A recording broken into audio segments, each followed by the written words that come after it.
No फिकर के कार्यक्रम हम क्यों ना पूछे में आप सभी का स्वागत है। और आज हमारे साथ हैं नगर विकास समिति के सदस्य। नगर विकास समिति पथरिया की एक ऐसी टीम सामने आई है, एक ऐसी संस्था सामने आई है जो लगातार पथरिया के विकास के मुद्दों को आगे लाती है, और विकास के मुद्दों को आगे ही नहीं लाती बल्कि जनप्रतिनिधियों को भी जगाती है कि किस प्रकार काम करना है, कहां कहां काम करना है, और सबसे अहम बात कि यह राजनीतिक मुद्दों से परे हटकर जनता के बीच में काम करती है। आप सभी का हमारे कार्यक्रम में स्वागत है। सबसे पहले हम चाहेंगे कि रोहित भैया आप बताएं कि नगर विकास समिति का गठन कैसे हुआ, कैसे इस ओर बड़ी संस्था। सबसे पहले तो मैं आपको हार्दिक धन्यवाद देना चाहूँगा। आपने अपने गृह नगर से यह शुरुआत की और आप एक बड़ा चेहरा हैं पत्रकारिता के क्षेत्र में, जो पूरे संभाग की छोटे से लेकर बड़ी खबरों के लोगों के सामने प्रकाशित करते हैं और समस्याओं को बताते हैं और सुलझाने का प्रयास करते हैं। अब बात करते हैं हम नगर विकास समिति की। तो नगर विकास समिति के बारे में मैं ये कहना चाहूँगा, पिछले वर्ष से यह हमारा संगठन सक्रिय हुआ। संगठन सक्रिय होने की मुख्य वजह यह रही है कि जो युवा वर्ग हमारा है नगर का, उन्होंने देखा समझा नगर की स्थिति को, नगर में व्याप्त असुविधाओं को लेकर हम लोगों ने एक संगठन बनाया नगर विकास समिति। सबसे पहला हमारे यहाँ जो ज्वलंत मुद्दा था, रोड ना बन पाना। शहर की मुख्य रोड 950 मीटर की रोड जो स्टेशन से लेकर थाना तराहा तक की मुख्य मार्ग है, वहाँ पे ठेका हो चुका था और काम रुका हुआ था। रोड बनने शुरुआत में, उसके बाद रोड बना नहीं और खुद के ढल गया। इतनी धूल मिट्टी और इतनी दुर्घटनाएं होती थी रोज, तो उसको देख के हम लोगों के दिल में बड़ी पीड़ा हुई। तो यह सब युवाओं ने, हमने मिलकर, नगर के प्रबुद्धजनों ने मिलकर एक संगठन का निर्माण किया और यह उद्देश्य रखा कि अपने नगर की जो भी समस्याएं होंगी, तात्कालिक समस्याएं होंगी, उनको निराकरण करने के लिए अपना जी जान सर्वस्व निछावर कर देंगे।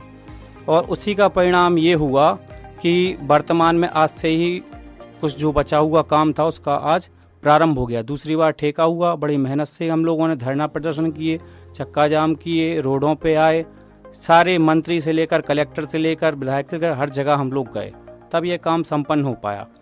अब इसके संगठन के बारे में ये बताना चाहूँगा, नगर से संबंधित जो भी समस्याएं हैं, चाहे वो लाइट से संबंधित हो, शिक्षा से संबंधित हो, स्वास्थ्य से संबंधित हो या स्वच्छता से संबंधित हो, इन सब के बारे में हम अपने संगठन को मजबूती से सामने रख के उन सारी नगर की समस्याओं को सुलझाने का प्रयास करेंगे।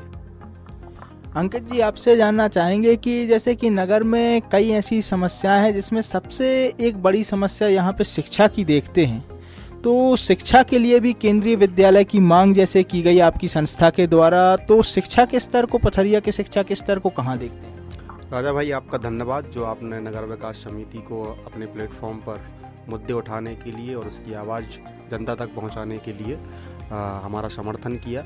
और शिक्षा के क्षेत्र में अगर बात करें तो केंद्रीय विद्यालय की मांग बहुत अरसे से चल रही थी, और इसी तारतम्य में जब खबरें मिली कि केंद्रीय विद्यालय कहीं बाहर शिफ्ट हो रहा है, क्योंकि 2018 और 2017-18 में एक फाइल जो है तत्कालीन समय में कलेक्टर जी के यहाँ से होते हुए और जबलपुर जो CBSE बोर्ड का या केंद्रीय विद्यालय का कार्यालय है, वहाँ तक उसकी प्रोसेस पूरी हो गई थी। और फिर उसके बाद बात निकल करके सामने आई थी कि यथा स्थिति में अभी केंद्रीय विद्यालय चालू मॉडल स्कूल की बिल्डिंग में हो सकता है। उसके प्रयास अभी भी जारी हैं, लेकिन उसी विषय में फिर चर्चा आई कि वो बाहर शिफ्ट हो रहा है। तो फिर एक हम लोगों ने मांग उठाई केंद्रीय विद्यालय की, और केंद्रीय विद्यालय की मांग उठाने के बाद उसका हम लोगों को रिस्पॉन्स भी मिला। सांसद जी और केंद्रीय मंत्री प्रहलाद जी ने उस पर पत्र लिखा और उसकी जानकारी लेने का प्रयास किया। तो अभी प्रयास जो है वो हम लोगों के शांत नहीं हुए। केंद्रीय विद्यालय पथरिया की मूलभूत आवश्यकताओं में शुमार है, क्योंकि अगर हम बात करें तो CBSE बोर्ड के कई विद्यालय संचालित हैं, लेकिन जो एक शासकीय विद्यालय होता है उसकी डिमांड पब्लिक की ओर से आती है। उसकी सुविधाएं अलग अलग होती हैं, वहाँ लैब, वहाँ लाइब्रेरीज और वहाँ खेल कूद की गतिविधियाँ, उनमें सब में प्रतिभाओं को मौका मिलता है। अगर हम बात करें केंद्रीय विद्यालय की, तो केंद्रीय विद्यालय आने के बाद यहाँ एक तो स्थायी शिक्षकों का निवास होगा, क्योंकि वो आवास भी वहाँ पर बना करके देते हैं। अगर हम बात करें कि यहाँ से जितने भी बच्चे बसों के माध्यम से बाहर जाते हैं, सागर या दमोह ट्रैवल कर रहे हैं, छोटी उम्र से अप डाउन करने का क्या वो शिक्षा हमारे मूलभूत अधिकार में है, तो उसकी मांग उठाना कोई गलत बात नहीं है। आप छोटे बच्चे को अप डाउन की संस्कृति अभी से दे रहे हो, और हमने एक 2017 या 2018 में एक घटना इंदौर में काफ़ी हृदय विदारक घटना देखी थी। हम कभी नहीं चाहेंगे कि वैसी घटना कभी भी हमारे आसपास या पूरे प्रदेश या पूरे देश में हो, लेकिन उसके लिए हमें प्रयास करने पड़ेंगे, क्योंकि हमारे आने वाले बच्चे, हमारे जो वर्तमान में अभी बच्चे ट्रैवल कर रहे हैं, उनके लिए एक प्लेटफॉर्म देना पूरे पथरिया की एक मूलभूत आवश्यकता है और मांग भी होनी चाहिए।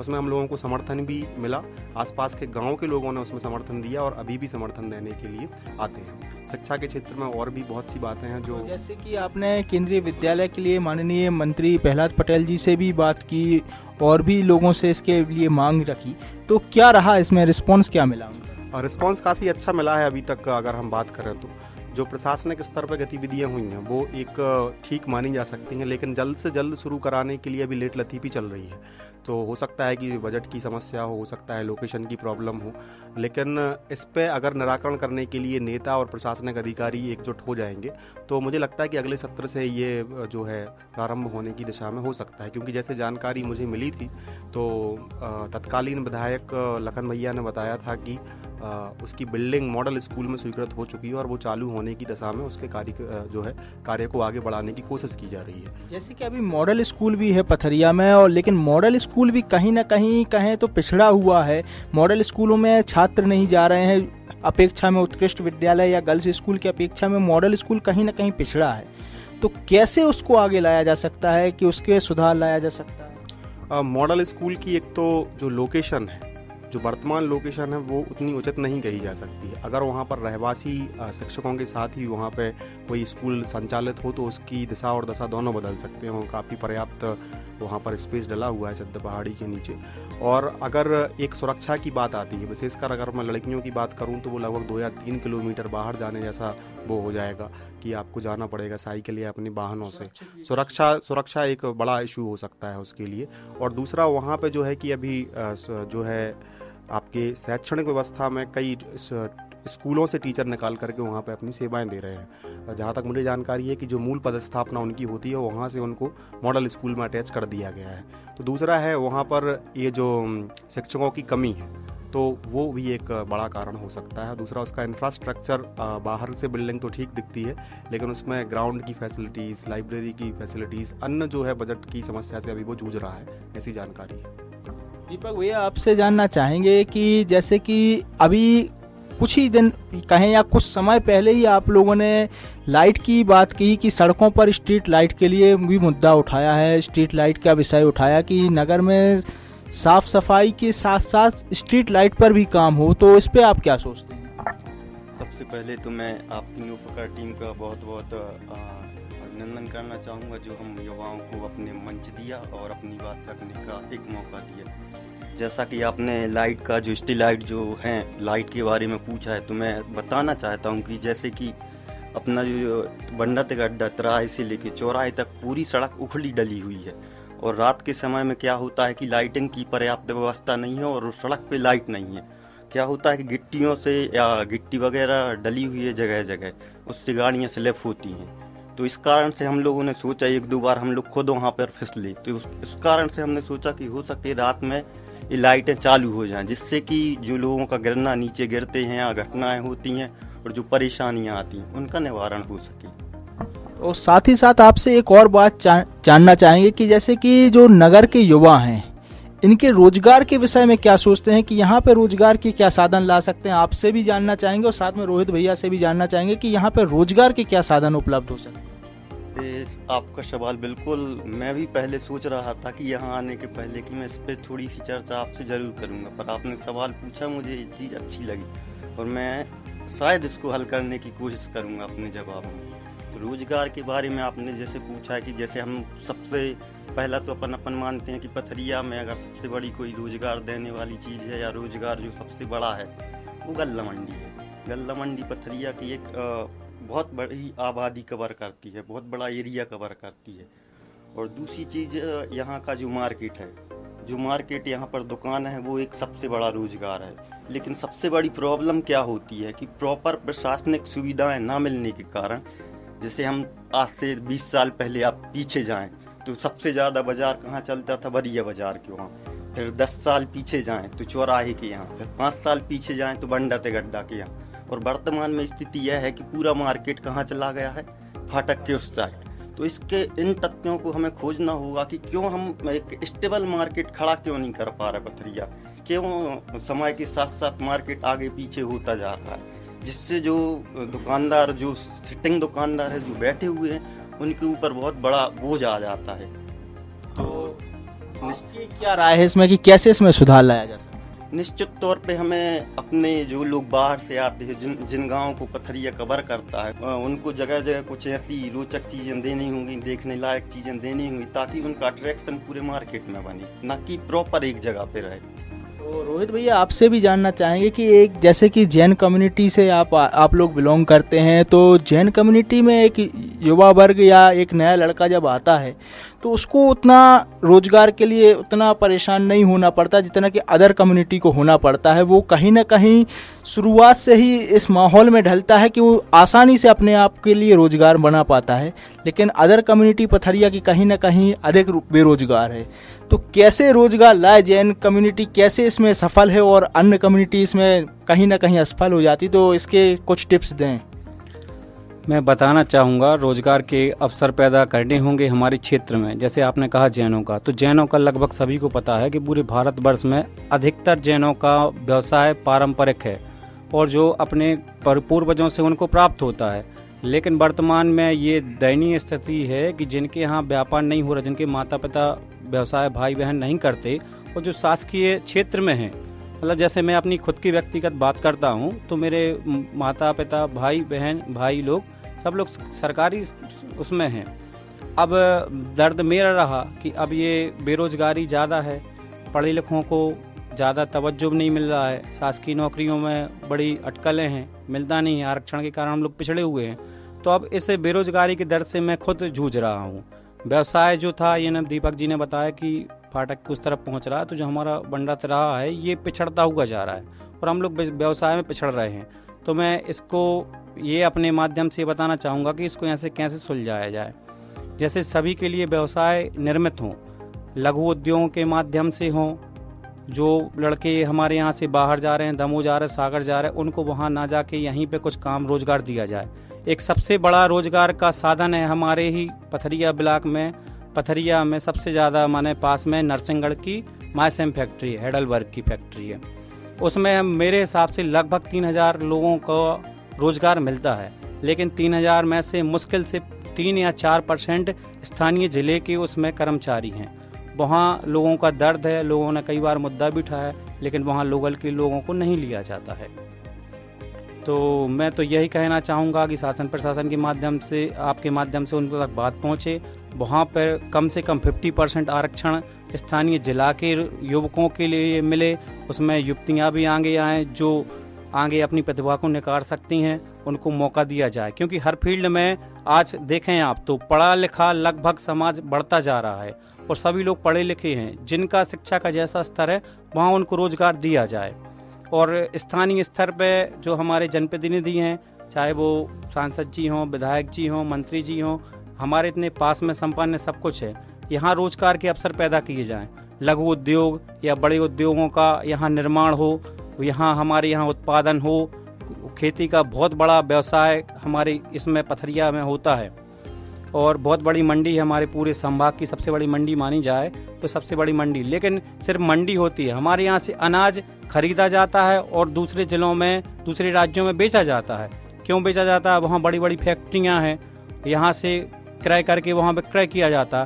तो उन सब का निर्माण भी हमारे यहाँ, फैक्ट्रियों का निर्माण भी उनके माध्यम से हो। सरकारें ये प्रयास करें, बाहर की जितनी फैक्ट्री वगैरह हैं, जितने उद्योगपति हैं, उनको यहाँ पे लाएं, उनको यहाँ जगह मुहैया कराई जाए, उनको कम टैक्स पे सुविधाएं दी जाएं, ताकि यहाँ के लोकल के युवकों युवतियों के लिए रोजगार का निर्माण हो सके।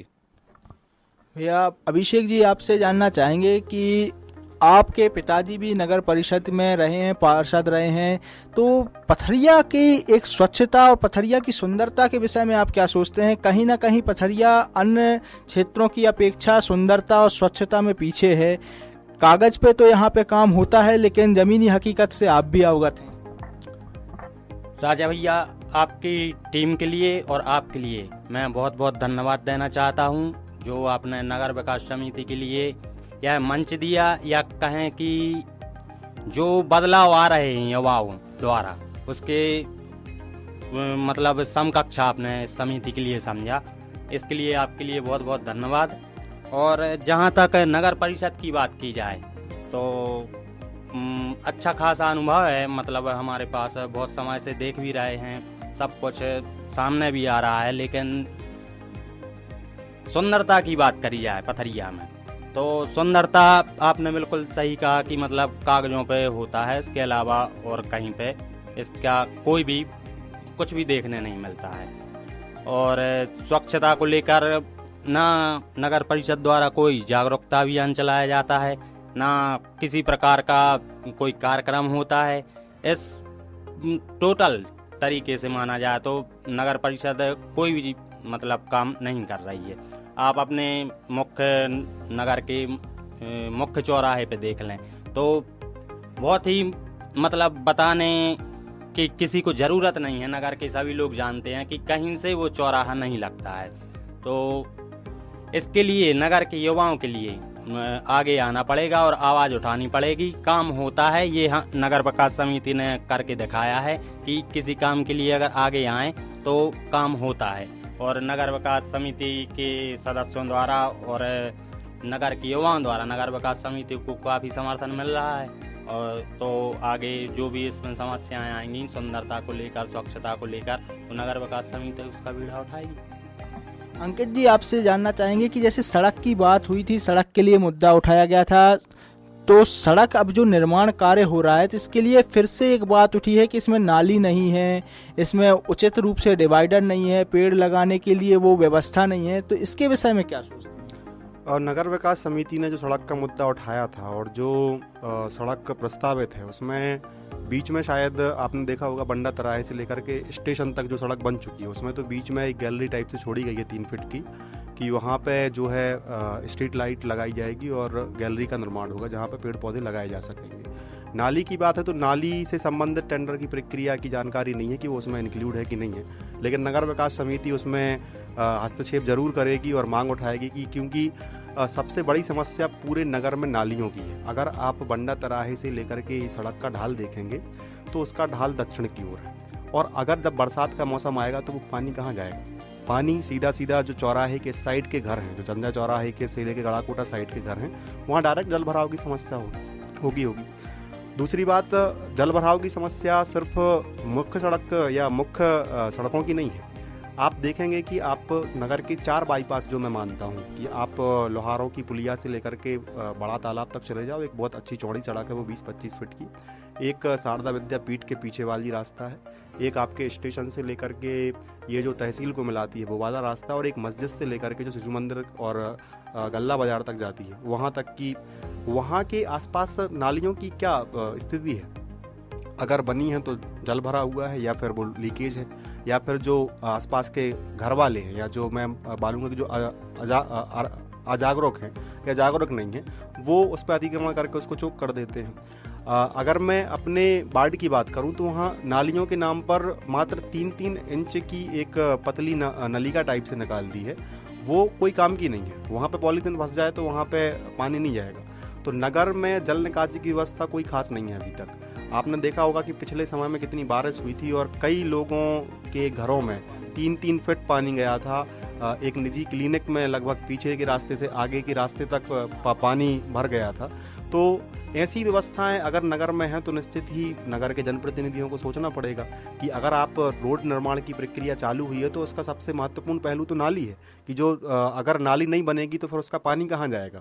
तो जैसे कि निकासी व्यवस्था है तो निकासी व्यवस्था में अगर नंबरों की बात की जाए तो 100 में से 0 नंबर नगर परिषद या फिर मैं इस प्रशासनिक टीम को देना चाहूँगा कि आप नगर की ड्रेनेज सिस्टम पे कोई भी आपने बात नहीं की है, ना आपके पास कोई प्लान है। तो आशा है कि नगर परिषद इस पर उपयुक्त कदम उठाएगी।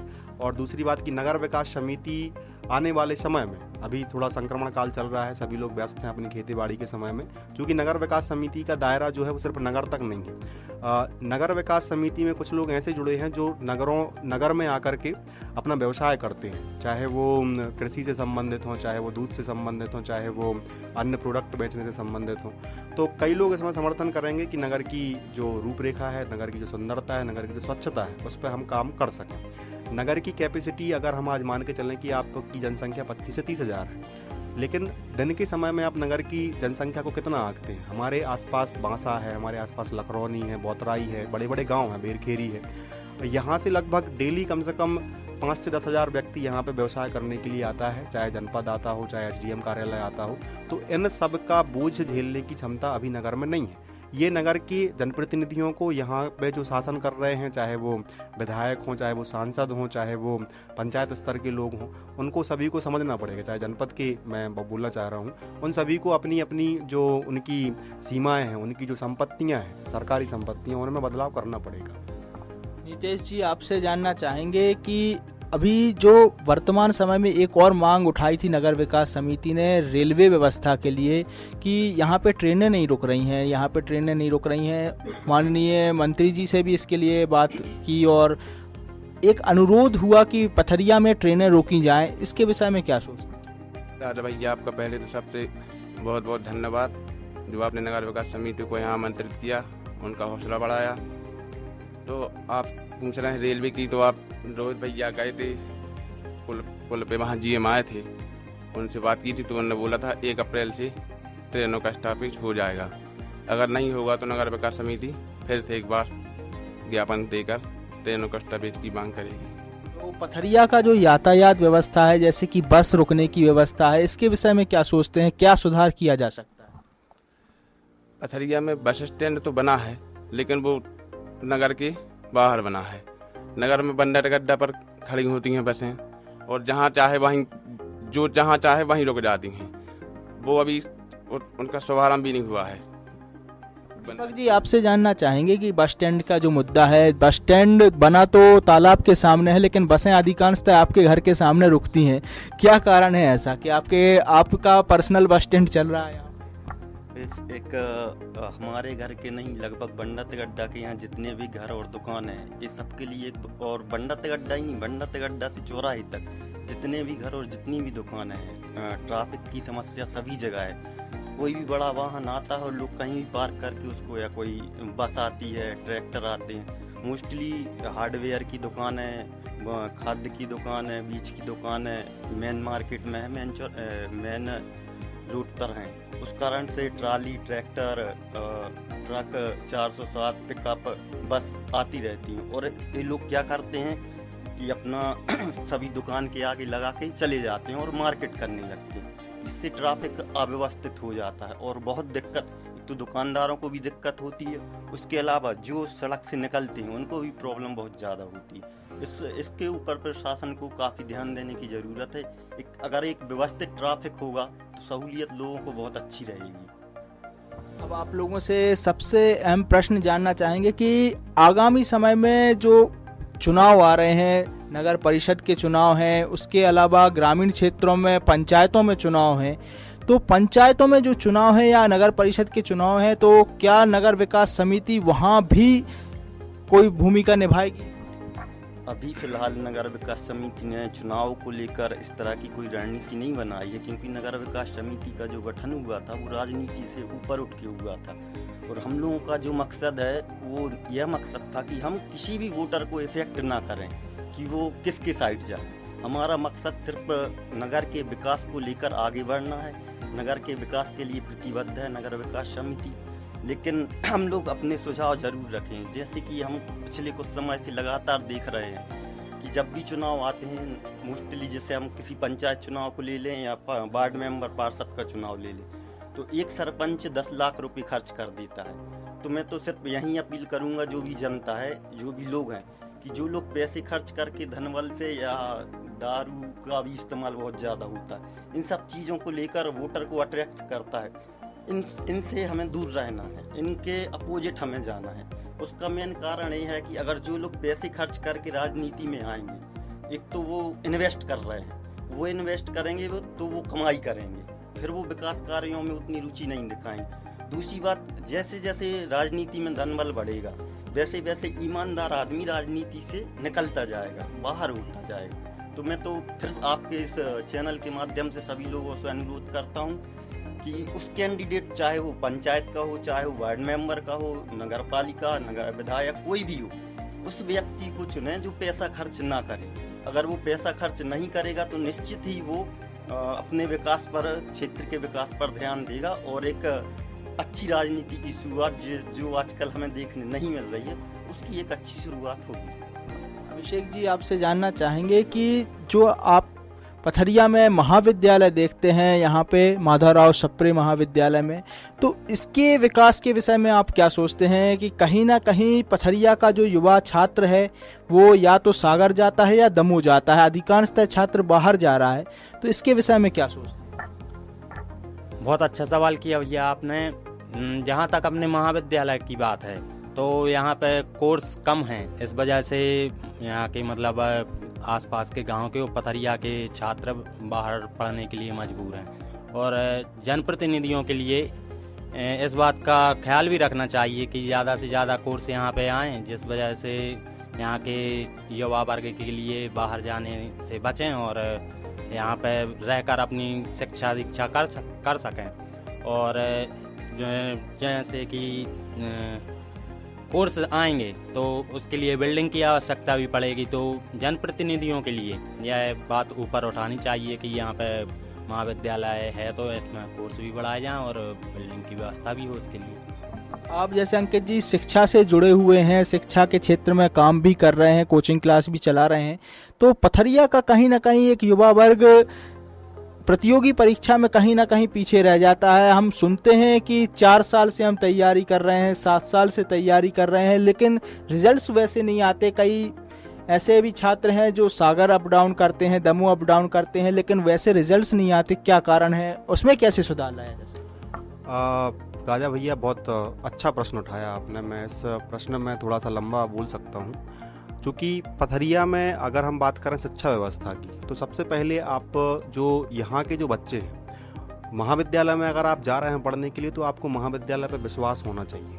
क्योंकि 2017-18 में वहाँ नियुक्तियाँ हुई हैं और कई लोग पीएससी से सिलेक्ट होकर के वहाँ असिस्टेंट प्रोफेसर बने हैं। और भी कई राजनीति भी हुई। हाँ, उस पर राजनीति भी चलती रहती है, लेकिन मुझे लगता है कि उनमें से 0.1% अगर कुछ हो सकता है कि नेगेटिव पॉइंट होगा उनमें। लेकिन मुझे लगता है कि कई सारी फैकल्टीज़ को मैं महाविद्यालय की जानता हूँ जो कि बहुत टैलेंटेड हैं। उनको वहाँ पर उनका जो समर्थन है, उनका जो विश्वास है, वो अपना बच्चों के लिए उनको देना पड़ेगा और उनसे आपको ज्ञान लेना पड़ेगा। दूसरी बात आती है यहाँ की शैक्षणिक व्यवस्था की, नगर की। तो एक अप डाउन का माहौल, चूँकि रेलवे कनेक्टिविटी है तो वो शुरुआत से बना रहा है। और ऐसा होता है कि बच्चों के लिए 12th तक निकलने के लिए या घर की निगरानी में आप बच्चों को अलग रखते हैं, या अभिभावक उनके लिए थोड़ा सा प्रेशर करके निकलते हैं। तो जैसे ही उनके चक्षु खुलते हैं कि सागर या इंदौर भागना है, तो वहाँ पे लगभग 90% लोग जो हैं अप डाउन में अपना समय गंवाते हैं। और जैसे अभी तो कोरोना काल चल रहा है, लेकिन अप डाउनर्स जो हैं सुबह 6 बजे जाएंगे, उसके बाद दोपहर में बिलासपुर भोपाल से आएंगे, तो लगभग आपका 8 से 10 घंटे का टाइम सिर्फ और सिर्फ ट्रैवल में निकल रहा है और 2-3 घंटे क्लास में निकल रहा है। आकर के आप सो जाओगे। तो आपको विश्वास जताना पड़ेगा नगर की ऐसी ऐसी शिक्षण संस्थाओं पे जो आपको लंबी तैयारी के लिए प्रोत्साहित करें। सिर्फ और सिर्फ आप अनुभव के आधार पर या फिर आप पब्लिसिटी के आधार पर एक मानसिकता नहीं बना सकते हो कि आपके लिए सागर ही बेटर है, आपके लिए इंदौर ही बेटर है। ऐसा नहीं है। मैं कई बड़े संस्थानों में पढ़ा करके पथरिया में अभी एकेडमी चला रहा हूँ, तो मुझे अनुभव है कि बच्चों की डिमांड क्या होती है।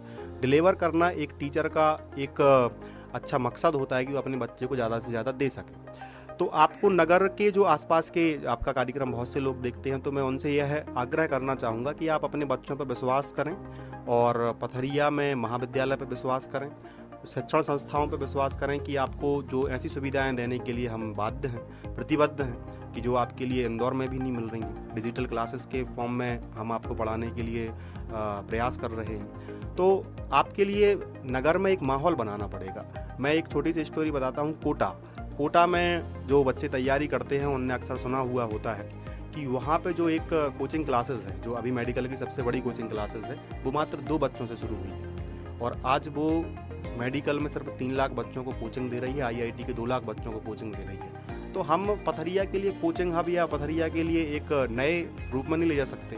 क्या सिर्फ हम पथरिया में यहाँ राजनीति डिस्कस करने के लिए अपने बच्चों के लिए ढकेल रहे हैं, या हम यहाँ पर गुटबाजी बढ़ा रहे हैं, या फिर हम कई युवाओं के गुट देखते हैं, तो हम उसकी ओर ढकेलने की जगह उनके लिए बच्चों को उन पर थोड़ा सा कंट्रोल रखें कि आपका बच्चा पढ़ाई लिखाई की तरफ आकर्षित है या नहीं है, या फिर कॉलेज में जाके सिर्फ राजनीति और अन्य गतिविधियों में संलग्न है। क्योंकि जैसे कि आपने भी बहुत उच्च अध्ययन किया हुआ है, लेकिन परिवार ने आपको गाइड किया होगा, हमें गाइड किया है और अन्य लोगों के लिए गाइड किया है, तो एक प्रेशर पॉइंट आपको रखना पड़ेगा अपने बच्चों पे 12th निकलने के बाद भी, कि आप पथरिया में भी अगर पढ़ रहे हो तो पथरिया में आप उनकी मॉनिटरिंग जरूर करो कि वो जहाँ जा रहा है और वहाँ क्या पढ़ रहा है, क्या सीख रहा है, और उनका एनालिसिस करो।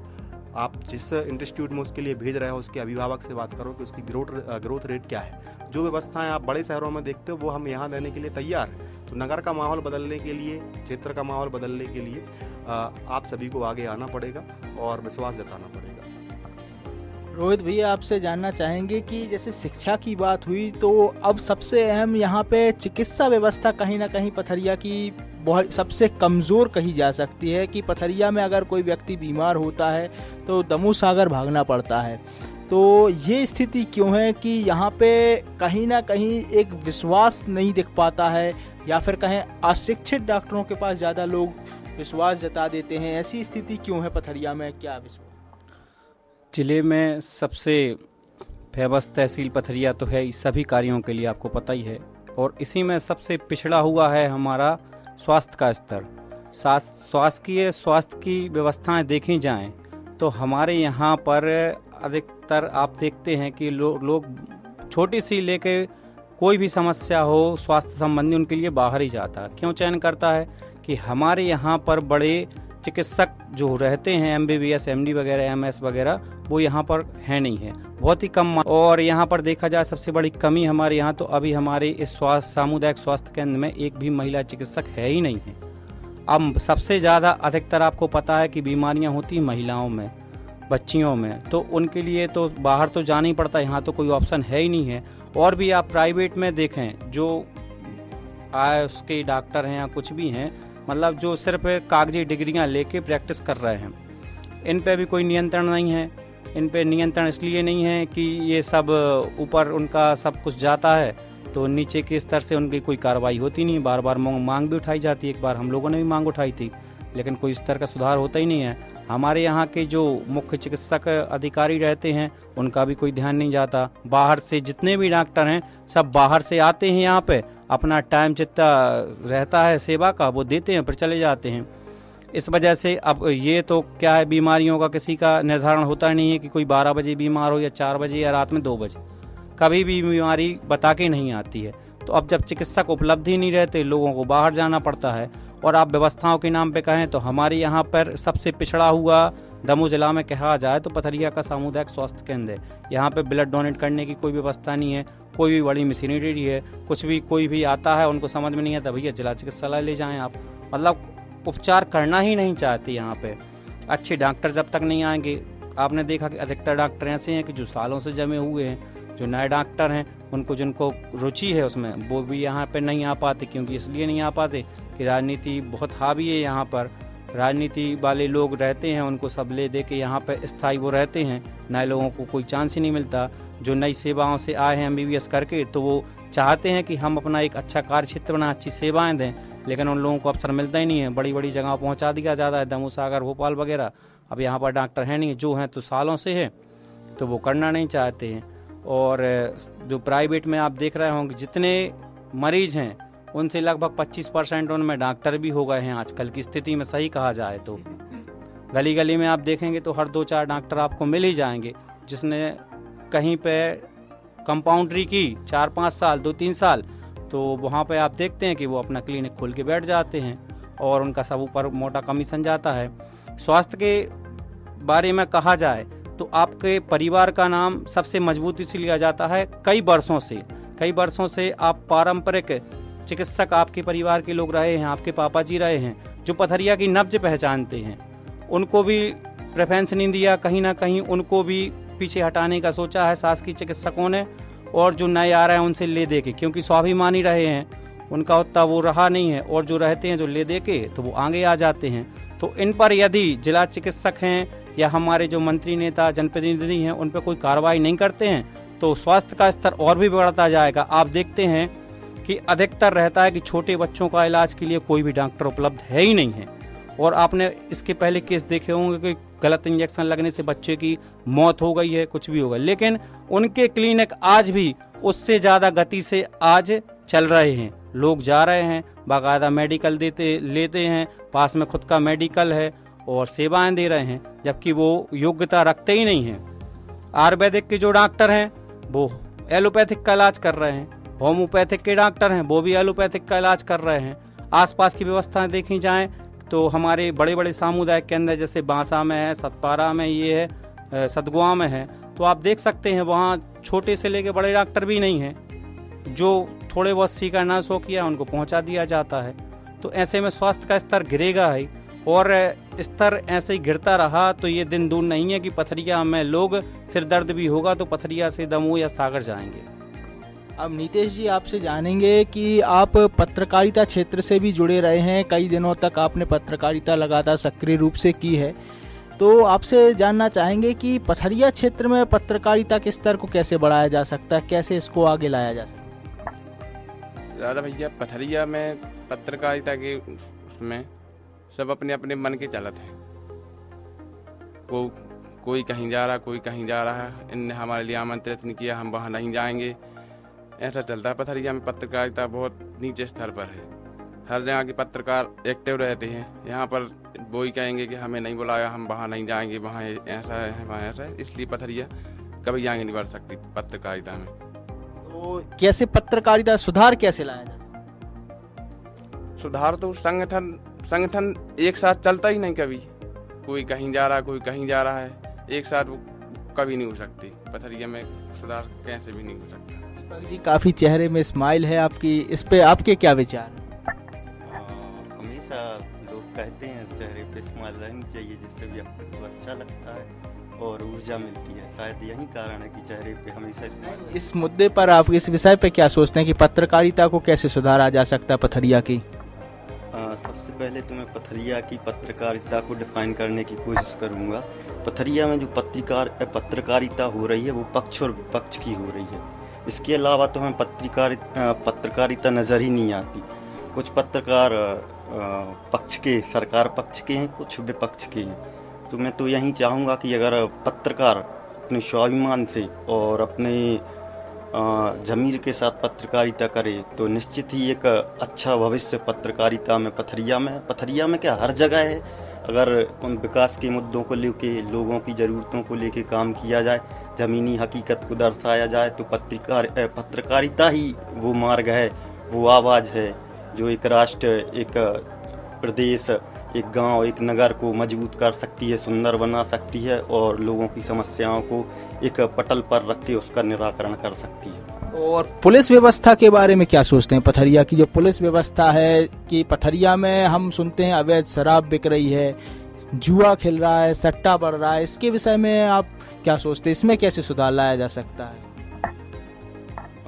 वैसे लोग चर्चा करते नहीं है, फिर भी पूछना। नगर विकास समिति हर उस मुद्दे पर चर्चा करती है जहां खामियां हैं। तो मैं तो यही कहूंगा कि छुटभैया राजनीति जब तक हावी रहेगी, पुलिस विभाग की ही बात नहीं करूंगा और जितने भी सरकारी विभाग हैं वहाँ छुटभैया राजनीति में जो छोटे छोटे नेता हैं, जो जिन्हें हम कहते हैं कि पिछलग्गू नेता, जो बड़े नेताओं के पीछे लगे हुए नेता हैं, उनका रुतबा, उनका दबदबा सभी जगह है। तो उनसे, उनके प्रभाव होने के कारण स्वतंत्र रूप से कोई भी प्रशासनिक कार्यालय कार्य नहीं कर पाता है। जिस कारण हमें देखने मिलता है कि गली कुलियों में शराबें बिकती हैं, गांजा बिकता है, जुआ के फड़ चलते हैं। तो निश्चित ही अगर पुलिस टीम को फ्री हैंड दिया जाए और तो एक अच्छे सुधार की गुंजाइश हमें दिखेगी और एक अच्छा नगर हमें दिखेगी। तो आप लोगों से सभी से एक अनुरोध है कि छोटे रूप में बताएं कि नगर विकास समिति की आगामी क्या योजना होगी और क्या संदेश देना चाहती है नगर विकास समिति। से शुरू करते हैं दीपक भैया से।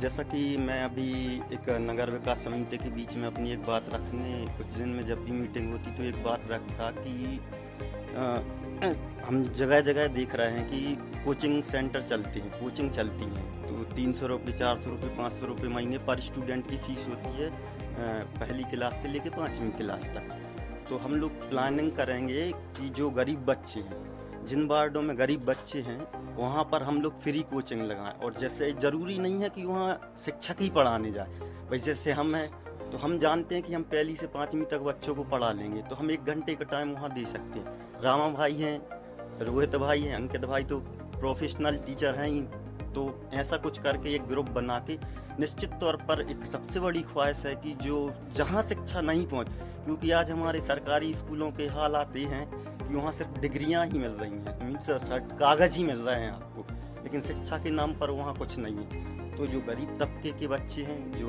अफोर्ड नहीं कर पा रहे हैं शिक्षा को, उनके लिए एक अच्छी शिक्षा दें, बेहतर तरीके से उनको स्किल करें, उनको बनाएं, उनकी शिक्षा को बनाएं, उनकी बुनियाद मजबूत करें। तो इसको लेके आगे नगर विकास समिति जरूर कार्य करेगी। वार्ड बाई वार्ड ऐसी जगह खोजेगी जहाँ पर बच्चों को बिठाल के 10-20 बच्चों को पढ़ाया जा सके, और सभी का टाइम फिक्स करेंगे। और जो भी अदर जो और लड़के जो हैं, युवा लड़के जो चाहते हैं, जो समझते हैं कि हम 1 घंटे 1.5 घंटे पढ़ा सकते हैं, तो हम लोग उनको भी आमंत्रित करके उन्हें भी पढ़ाने का मौका देंगे।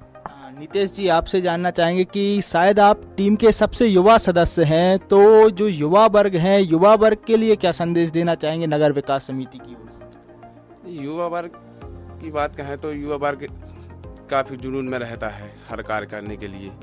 हम 2017 से नेताओं के साथ रहने लगे थे, बहुत छोटे थे, अभी भी 21 साल की उम्र है, ज़्यादा नहीं है। युवा ज़्यादा जुड़े, नगर विकास समिति का से जुड़ें और पथरिया के विकास के लिए कार्य करें। रोहित भैया, क्या संदेश देना चाहेंगे क्षेत्र के लोगों को? नगर विकास समिति की ओर से क्या संदेश देना चाहेंगे? मैं तो यही संदेश देना चाहूँगा नगर के प्रत्येक व्यक्ति को और आसपास अपनी पूरी विधानसभा के लोगों के लिए कि आप अपनी जिम्मेदारियों को स्वयं समझें और आप हर चीज़ के लिए आप शासन प्रशासन पर आश्रित ना रहें। आपको स्वयं आगे होके कई कार्य करने पड़ेंगे, कई लड़ाइयाँ लड़नी पड़ेंगी, तो उसके लिए आप अपने आप को सक्षम बनाएं। यह नहीं है कि कोई संस्था ही आपके लिए कार्य करे, आपको स्वयं आगे आके अपना काम करने के लिए लोगों को प्रोत्साहित करना पड़ेगा और खुद भी मेहनत करनी पड़ेगी। जैसा कि आप देखते हैं कि लोग, जब से हम लोगों ने यह समिति का गठन किया तो हम लोगों को कई लोग फ़ोन लगाते हैं, मैसेज के माध्यम से कहते भैया हमारे यहाँ स्ट्रीट लाइट नहीं जल रही है, या नालियाँ बहती हैं मात्रा में या ये समस्या हैं। तो हम लोगों ने यही कहा कि भैया आपने समस्या हम तक पहुँचाई, ठीक है, लेकिन आपको स्वयं भी आगे आना होगा। उसके लिए आपको सोशल मीडिया बहुत बड़ा माध्यम है। आप अपने आसपास की जो कमियां हैं, जो असुविधाएं हैं, उनके लिए आप सोशल मीडिया पर डालें, लोगों को चेताएं, लोगों तक बात पहुंचाएं। एक संगठन में हमारे साथ खड़े होकर आगे की फिर आपकी व्यवस्थाएं जो होगी उनको देखा जाएगा, लेकिन पहले आपको खुद आगे आना होगा, खुद मेहनत करनी पड़ेगी, क्योंकि हमारे यहाँ काम करने के लिए बहुत कुछ है। अभी देखा जाए तो हमारी पथरिया में शासन प्रशासन प्रभारी, पथरिया पर भारी, अधिकांशतः आप देखते हैं कि हमारे कई विभागों में प्रभारी हैं, जबकि बड़े पद हैं, उन्हें अब अच्छे अधिकारी नहीं मिल रहे। तो वो अधिकारी जब तक अच्छे नहीं आएंगे तो नगर की और व्यवस्थाएं भी नहीं होगी। तो हम सबको प्रयास करना चाहिए कि शासन प्रशासन के माध्यम से हम अपनी बात रखें कि अच्छे अधिकारियों को दें, चाहे किसी भी विभाग के हों। प्रभारियों से काम चलने नहीं वाला है और आप अपनी जिम्मेदारियों को खुद समझें। जैसे आप स्वास्थ्य के क्षेत्र में आप देखते हैं तो आप लोगों को खुद जागरूक करें। कचरा फेंकने वाली गाड़ी आती है तो आप लोगों को जागरूक करें, यहाँ वहाँ कचरा ना फेंकें। शिक्षा के क्षेत्र में आप लोगों को अपने आप स्वयं को जागरूक करें, अपने परिवार को जागरूक करें, जनता को जागरूक करें। तो यह जागरूकता जब तक हमारे बीच में, हमारे स्वयं में नहीं आएगी, तब तक हम अपने नगर का विकास और स्वयं का विकास नहीं कर सकते। अंकित जी, आपसे जानना चाहेंगे कि जो छात्रों को क्या संदेश देना चाहेंगे नगर विकास समिति की ओर से, या फिर युवाओं को क्या संदेश देना चाहेंगे? नगर विकास समिति के माध्यम से और आपके माध्यम से मैं बताना चाहता हूं कि व्यक्तिगत स्तर पर मैंने निःशुल्क शिक्षा के प्रयास किए थे, लेकिन वो अभी मैंने रोक दिए हैं। क्योंकि प्रत्यक्ष एकेडमी के माध्यम से मैं एक MPPSC और जो 12th लेवल के बाद का जो एक बैच होता है उसकी शुरुआत करने जा रहा था, लेकिन बीच में मेरी एक किताब प्रकाशित हुई, उसके कारण से मुझे रोकना पड़ा और मैं अन्य 2 और बड़े प्रोजेक्ट पर काम कर रहा हूँ। तो उनके कारण से मैं उस कार्य योजना को मूर्त रूप नहीं दे पाया फिलहाल, लेकिन वो आगे आने वाले समय में नगर विकास समिति के साथ मिलकर के प्रत्यक्ष एकेडमी आगे लेकर के आएगी। दूसरी बात, नगर विकास समिति की अगली कार्य योजना है और मैं आपके मंच से महिलाओं के लिए और युवा जो नेत्रियां हैं जो कॉलेज में एक्टिव हैं, उन सभी लड़कियों के लिए, उन सभी युवा नेत्रियों के लिए, महिलाओं के लिए नगर विकास समिति में आमंत्रित करता हूं कि आप नगर विकास समिति से जुड़िए। एक गैर राजनीतिक संगठन है, आपकी बात को जनता के बीच में ले जाना, आपके नेतृत्व को निखारना और सभी को मिलजुल करके काम करना हमारा एक उद्देश्य है। दूसरी बात, मैं नगर के युवाओं से कहना चाहूँगा कि नगर के युवाओं में एक अभी जो कुछ मैं देखता हूँ कि नकारात्मक माहौल पिछले कुछ समय से आया है। हो सकता है राजनीतिक कारण रहा हो, उसका हो सकता है सामाजिक कारण रहा हो, तो उसको दूर करके आपको आत्मचिंतन अभी से करना पड़ेगा। क्योंकि हम देखते हैं कि बाहर, जैसे कि अभी मैं ज़्यादा दूर नहीं जाऊंगा, दमोह की बात करूंगा। दमोह ने अपनी व्यक्तिगत छवि को सुधारने का प्रयास किया है। दमोह नगर की मैं बात करूंगा, क्योंकि 2008-2010 में मैं जब पढ़ता था वहाँ पे तो उतना अच्छा माहौल नहीं था, लेकिन पिछले 2 या 3 सालों में अगर बात करें तो दमोह ने अपना व्यक्तिगत शिक्षा के स्तर में जो कई प्रयास हुए हैं उनको सुधारा है। उसी प्रकार से आपको नगर के युवाओं के लिए, जैसे कि दीपक जी ने कार्य योजना बताई कि आप अगर जुड़ना चाहते हैं तो आप हमसे जुड़िए। नगर विकास समिति शिक्षा के क्षेत्र में निःशुल्क, क्योंकि एक मौलिक अधिकार है, मूल कर्तव्य है सब लोगों का, संविधान से प्रदत्त है, तो उसके माध्यम से हम नगर विकास समिति का विस्तार करेंगे। और मैं विशेषकर महिलाओं से आग्रह करना चाहूँगा कि आप आगे आइए, आगे बढ़िए और जुड़ करके काम कीजिएगा, ताकि हम एक समग्र विकास, सतत विकास पूरे पथरिया का, पथरिया नगर का, और यहाँ से हम शुरुआत उसकी कर सकें। अभिषेक जी, अंत में आपसे जानना चाहेंगे कि नगर विकास समिति की ओर से क्या संदेश देना चाहेंगे कि काफ़ी युवा जो सोशल मीडिया पर एक्टिव हैं, उनको क्या संदेश देना चाहेंगे आप नगर विकास समिति की? जैसा कि आपके लिए बता दूं कि नगर विकास समिति का जन्म समस्याओं से ही हुआ है। मतलब जैसा कि सबसे पहले देखा जाए कि जो स्टेशन से लेके थाना तगड्डा तक की जो रोड थी वो बन नहीं पा रही थी, जिसके लिए लेकर हम लोगों ने आंदोलन करने का विचार किया सब लोगों ने। और उसी आंदोलन के तारतम्य में इस समिति का नाम नगर विकास समिति के नाम से रखकर इसके बैनर के तले हम लोगों ने कई कार्यक्रम करे और आज उसमें हम लोगों को सफलता मिली। तो सबसे पहले मैं सब सोशल मीडिया वर्कर और युवाओं को यह बताना चाहूँगा कि अगर नगर को अपना मानते हैं और अगर आप नगर घर से बाहर निकलते हैं और नगर की चर्चा करते हैं तो आपको समस्याओं को लेकर बोलना पड़ेगा। और दूसरी बात, नगर विकास समिति जो नगर की मतलब धूल मुक्त बनाने के लिए एक जो कार्यक्रम चला रही है, उसी कार्यक्रम में हम लोगों को सबसे पहले रोड में जो सफलता मिली है, ये बहुत बड़ी सफलता है जो धूल मुक्त होने के इसमें बहुत कारगर साबित होगी। इसके अलावा हम लोगों का नगर में ग्रीनरी कराने के लिए, पेड़ पौधे लगाने के लिए भी मतलब बढ़िया एक विचार है। और प्रशासन द्वारा नगर में CCTV लगवाने के लिए हर प्रकार के कार्यक्रम हैं। हम लोगों के पास विजन है, एक टोटल कहना चाहूँगा कि एक विजन है जो हम लोग इसमें फॉलो करेंगे और धीरे धीरे काम करेंगे। और ये तो मतलब होता ही है कि यहाँ अनियमितताएं और अधिकारी रहते हैं जो काम नहीं करते हैं, तो हम लोग काम उनसे कराएंगे और नगर विकास समिति पथरिया के लिए सुंदर और स्वच्छ बनाने के लिए प्रतिबद्ध है। तो हमारे कार्यक्रम के लिए समय निकालने के लिए सभी का धन्यवाद। हमारे साथ थे नगर विकास समिति के सक्रिय सदस्य लोग, जिन्होंने सभी वो बातें उठाई जो कि नगर के विकास के लिए उपयोगी है और ज़रूरी भी हैं। तो आप सभी भी जो दर्शक देख रहे हैं, अगर उनको लगता है कि नगर विकास समिति पथरिया के लिए कार्य कर रही है, पथरिया को आगे बढ़ाने के लिए कार्य कर रही है, तो वो ज़रूर नगर विकास समिति के सदस्यों से संपर्क करें और उनसे जुड़ें।